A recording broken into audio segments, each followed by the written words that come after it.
Sebelumnya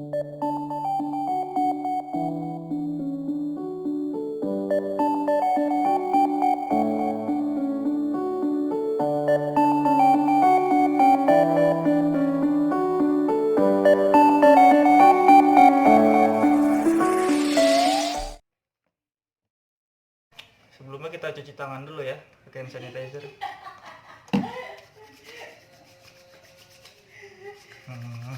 Oke, kita mulai. Assalamualaikum warahmatullahi wabarakatuh. Perkenalkan, nama saya Nusyur Zakirul Islamin, Program Studi Pendidikan Jasmani, Kesehatan dan Rekreasi, Universitas Singapura Bangsa Karawang. Video ini dibuat untuk memenuhi tugas mata kuliah Pendidikan Jasmani Adaptif. Di video ini saya akan menjelaskan tentang anak berkebutuhan khusus, yaitu tunarungu. Berhenti. Kita lanjut ke pembahasan anak tunarungu. Anak tunarungu merupakan anak yang mempunyai gangguan pada pendengarannya sehingga tidak dapat mendengar bunyi dengan sempurna atau bahkan tidak dapat mendengar sama sekali. Tetapi dipercayai bahwa tidak ada satupun manusia yang tidak dapat mendengar sama sekali. Walaupun sangat sedikit, masih ada sisa-sisa pendengaran yang masih bisa dioptimalkan. Berkenaan dengan anak tunarungu, terutama tentang pengertian tunarungu, terdapat beberapa pengertian sesuai dengan pandangan dan kepentingan masing-masing. Menurut Andreas Dwi Josumarto dalam Suci Hati Sumantri 1996 mengemukakan bahwa seseorang yang tidak atau kurang mampu mendengar suara dikatakan tunarungu. Ketunarunguan dibedakan menjadi dua kategori, yaitu tuli dan kurang dengar. Tuli adalah anak yang indera pendengarannya mengalami kerusakan dalam taraf berat sehingga pendengarannya tidak berfungsi lagi. Itu tuli. Sedangkan kurang dengar, anak yang indera pendengarannya mengalami kerusakan tetapi masih dapat berfungsi untuk mendengar, baik dengan maupun tanpa menggunakan alat bantu dengar. Alat bantu dengar itu biasa disebut dengan hearing aids. Istilah tunarungu diambil dari kata tuna dan rungu. Tuna yang artinya kurang dan rungu artinya pendengaran. Jadi tunarungu secara bahasa memiliki arti kekurangan dalam pendengaran atau kekurangan dalam kemampuan mendengar. Orang dikatakan tunarungu apabila tidak mampu mendengar atau kurang mampu mendengar suara. Tapi apabila dilihat secara fisik, anak tunarungu tidak berbeda dengan anak-anak normal lainnya. Secara fisik jadi mereka sama seperti anak-anak normal lainnya jika dilihat dengan seksama. Lanjut ada Murni Winarsih 2007 mengemukakan bahwa tunarungu adalah suatu istilah umum yang menunjukkan kesulitan mendengar dari yang ringan sampai yang berat.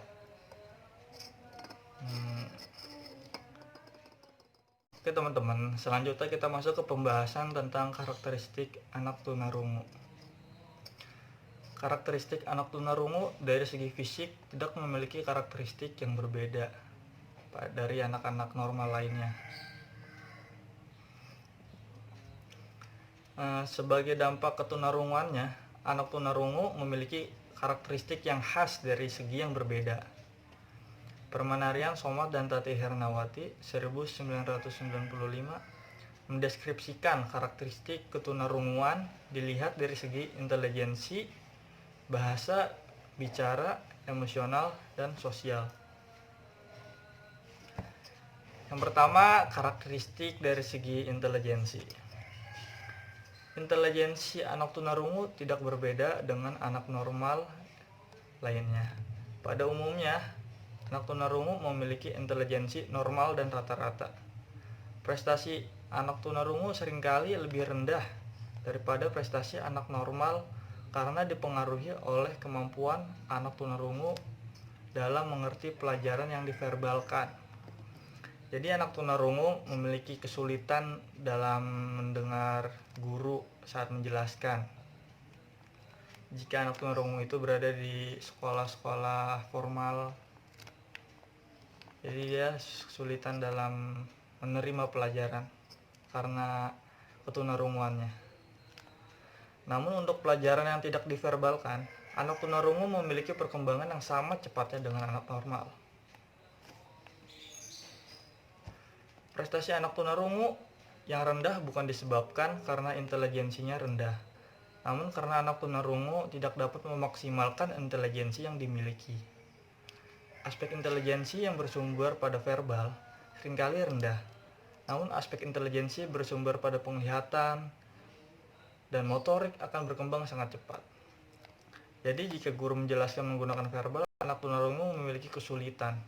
Tapi jika saat pelajaran yang menggunakan penglihatan, motorik seperti praktek, itu anak tunarungu berkembang dengan cepat. Lanjut yang kedua, ada karakteristik dari segi bahasa dan bicara. Kemampuan anak tunarungu dalam berbahasa dan berbicara berbeda dengan anak normal pada umumnya. Karena kemampuan tersebut sangat erat kaitannya dengan kemampuan mendengar. Karena anak tunarungu tidak bisa mendengar bahasa, maka anak tunarungu mengalami hambatan dalam berkomunikasi. Bahasa merupakan alat dan sarana utama seseorang dalam berkomunikasi. Alat komunikasi terdiri dari membaca, menulis, dan berbicara, sehingga anak tunarungu akan tertinggal dalam 3 aspek penting ini. Anak tunarungu memerlukan penanganan khusus dan lingkungan berbahasa intensif yang dapat meningkatkan kemampuan berbahasanya. Kemampuan berbicara anak tunarungu juga dipengaruhi oleh kemampuan berbahasa yang dimiliki oleh anak tunarungu. Kemampuan berbicara pada anak tunarungu akan berkembang dengan sendirinya, namun memerlukan upaya terus-menerus serta latihan dan bimbingan secara profesional. Dengan cara demikian pun, banyak dari mereka yang belum bisa berbicara seperti anak normal, baik suara, irama, dan tekanan suara terdengar monoton berbeda dengan anak normal. Yang ketiga, ada karakteristik dari segi emosi dan sosial. Ketunarunguan dapat menyebabkan keterasingan dengan lingkungan. Keterasingan tersebut akan menimbulkan beberapa efek negatif seperti egosentrisme yang melebihi anak normal. Ya, jadi egosentrisme itu ketidakmauan seseorang untuk menerima pendapat orang lain itu. Ya, itu egosentrisme.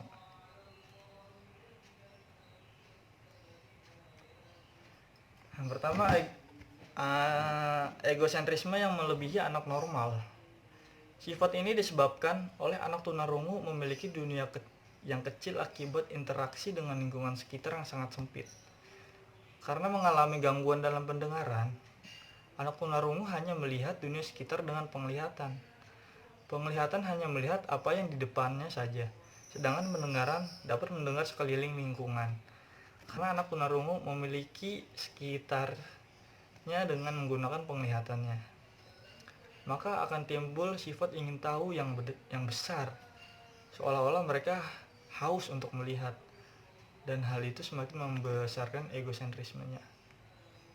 Yang kedua, mempunyai perasaan takut akan lingkungan yang lebih luas. Perasaan takut yang menghinggapi anak tunarungu seringkali disebabkan oleh kurangnya penguasaan terhadap lingkungan yang berhubungan dengan kemampuan berbahasanya.